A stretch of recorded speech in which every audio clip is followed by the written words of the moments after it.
Hello everyone, मैं शमरीन स्वागत करती हूँ आपका आपके अपने यूट्यूब चैनल सक्सेस स्टडी मंत्रा में। और आज हम पढ़ने वाले हैं व्यंजन वर्ण। व्यंजन वर्णों में आज हम सारी चीजें पढ़ेंगे, अल्पप्राण व्यंजन, महाप्राण व्यंजन। तो ये सारी चीजें आज हम पढ़ने वाले हैं। तो चलिए स्टार्ट करते हैं वीडियो को। तो इस वीडियो स्टार्ट करने से पहले जो भी स्टूडेंट मेरे चैनल पर न्यू आए हैं तो प्लीज वो मेरे चैनल को सब्सक्राइब जरूर कर लीजिए, लाइक कर दीजिए और आपको बेल आइकन के ऊपर भी क्लिक करना है। अगर बेल आइकन के ऊपर आप क्लिक नहीं करेंगे तो मेरी वीडियोस का नोटिफिकेशन आपको नहीं मिलेगा। तो बेल आइकन के ऊपर जरूर क्लिक कीजिए, सब्सक्राइब कीजिए चैनल को और लाइक जरूर कीजिए। चलिए स्टार्ट करते हैं वीडियो को। तो आज हम पढ़ने वाले हैं व्यंजन। ठीक है, तो व्यंजन क्या होते हैं भाई? वे वर्ण जिनके उच्चारण के लिए स्वरों की सहायता लेनी पड़ती है व्यंजन कहलाते हैं। अर्थात जितने भी हमारे व्यंजन होते हैं हम उन्हें बिना स्वरों की सहायता के उच्चारित नहीं कर सकते। हाँ, हम उन्हें लिख सकते हैं लेकिन उच्चारण नहीं कर सकते। जैसे कि मैंने ये लिखा है का, ये हम लिख सकते हैं। इसका अर्थ क्या है कि इसके पास अभी स्वर नहीं है।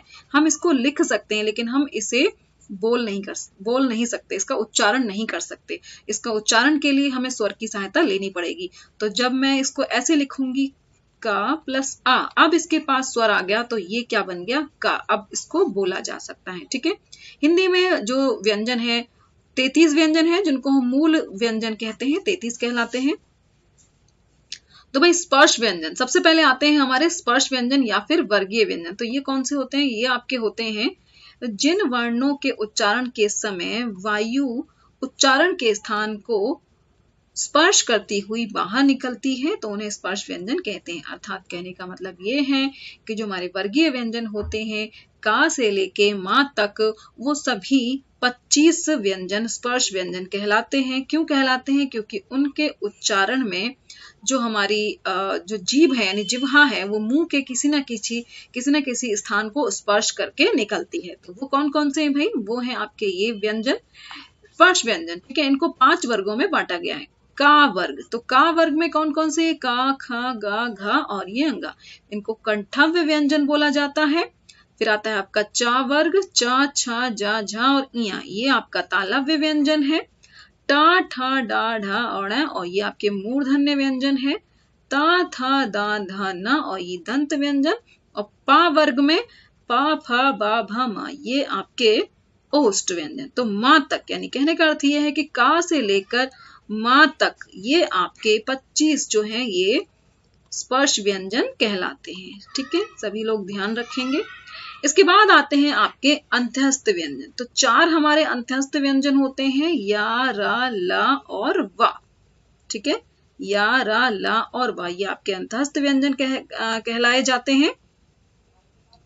ये जो हमारा रा है, रा को हम लुंठित वर्ण भी कहते हैं। ठीक है, ये आप याद रखेंगे, लुंठित वर्ण भी कहते हैं या लुंठित व्यंजन। ठीक है, ये पेपर में आ जाता है आपके। ये जो आपका ला है ये पाश्विक वर्ण कहलाता है। पाश्विक वर्ण भी इसको कहते हैं हम। ठीक है, तो ये भी आप याद रखेंगे, पाश्विक वर्ण कहा जाता है इसको। एंड या और वा, ये जो आपके 2 बचे या और वा, तो इनको क्या कहते हैं हम? या और वा, ये हमारे अर्ध स्वर कहलाते हैं। ठीक है, तो क्वेश्चन आपसे पूछ लिया जाता है कि अर्ध स्वर व्यंजन कौन कौन से हैं? तो या और वा को हम अर्ध स्वर भी कहते हैं। तो याद रखेंगे सभी बच्चे।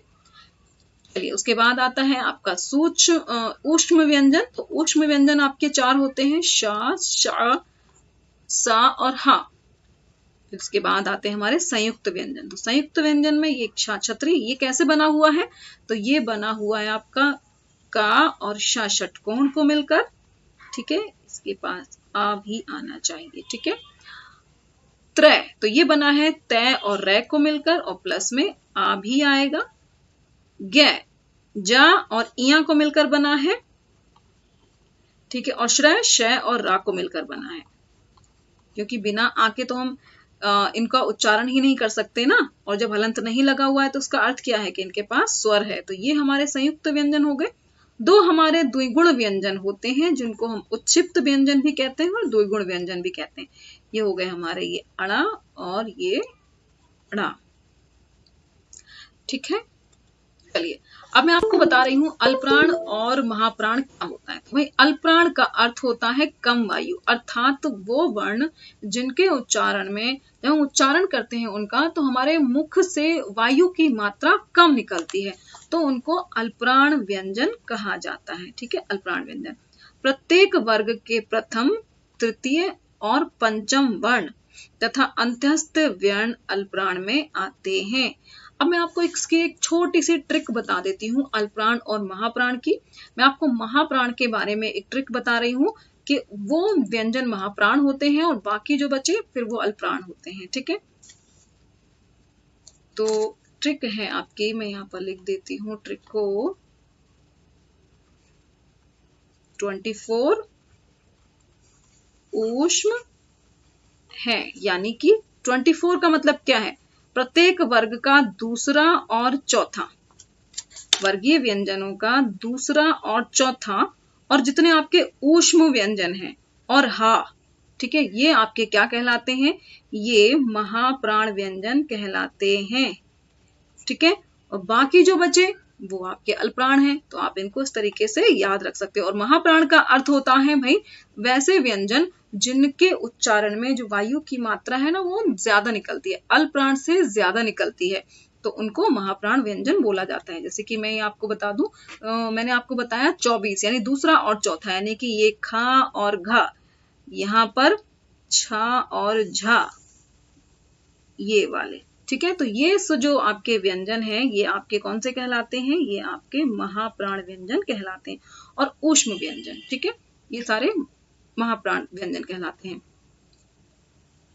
अच्छा, ऊष्म व्यंजनों को ऊष्म व्यंजन इसलिए कहा जाता है क्योंकि भाई जब भी हम इनका उच्चारण करते हैं तो मुख से क्या होती है, हमारे मुख से एक ऊष्मा निकलती है, ऊष्मा। तो इसीलिए जब हमारी जिह्वा टकराती है, शाह हम बोलते हैं, तो एक ऊष्मा जो है प्रवाहित होती है, तो इसलिए इनको ऊष्म व्यंजन बोला जाता है। चलिए, तो महाप्राण मैंने आपको बता दिया, महाप्राण का अर्थ होता है अधिक वायु, अल्पप्राण का मतलब कम वायु। तो जिनके उच्चारण में मुंह से अधिक वायु बाहर निकलती है उन व्यंजनों को महाप्राण व्यंजन कहते हैं।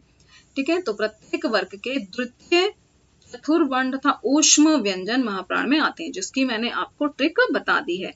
24 ऊष्म है। ठीक है, अब आपको बता रही हूं अघोष और सघोष के बारे में। प्रत्येक वर्ग के प्रथम वर्ण, द्वितीय वर्ण तथा फा, शा और सा को अघोष व्यंजन कहते हैं। ठीक है, क्या कहते हैं, अघोष व्यंजन कहते हैं। अब इसकी भी मैं आपको एक ट्रिक बता रही हूं, तो मैं आपको सघोष की ट्रिक बता रही हूं और बाकी जो बचे हैं वो अघोष हैं, तो आप याद रख लेंगे। तो ट्रिक लिख लीजिए, 345 अंतस्थ हैं। 345 का मतलब प्रत्येक वर्ग का तीसरा, चौथा, पांचवा और अंतस्थ व्यंजन यानी कि या, रा, ला, वा, ठीक है, और हा, ये आपके क्या है, सघोष व्यंजन है, सघोष। तो आप इसको ऐसे याद रख सकते हो। 345 अंतस्थ है और 24 ऊष्म है। तो ऊष्म है का मतलब वो आपके महाप्राण है और 345 अंतस्थ है, ये आपके क्या है, सघोष है, सघोष। ठीक है, तो याद रखेंगे इसको। बाकी जो बचे वो आपके अघोष हैं। तो देख लीजिए, सघोष में भी यही कह रहा है कि प्रत्येक वर्ग के तृतीय वर्ण, चतुर्थ वर्ण, पंचम वर्ण, द्विगुण व्यंजन, अंतःस्थ व्यंजन सघोष व्यंजन में आते हैं। ठीक है, अच्छा एक चीज और, द्विगुण व्यंजन भी इसी में आते हैं। तो द्विगुण तो दो ही व्यंजन है, आपको मालूम है, ये ढ़ा और ये आपका अड़ा, ये भी आपके सघोष कहलाते हैं। तो अगर इसमें आपको कोई प्रॉब्लम हो तो मुझे जरूर बताइएगा। ठीक है, और अगर वीडियो अच्छी लगी हो तो आप कमेंट कीजिए, शेयर कीजिए, लाइक कीजिए। और एक चीज और, अब डेली रात को 10:30 बजे हमारी क्लास होगी लाइव, तो आप लाइव अटेंड कर सकते हैं क्लास को। चैनल को सब्सक्राइब कीजिए और नोटिफिकेशन बेल पर जरूर क्लिक कीजिए, जिससे आपको आने वाली सभी वीडियोस का नोटिफिकेशन मिल जाए। Thank you so much, bye bye.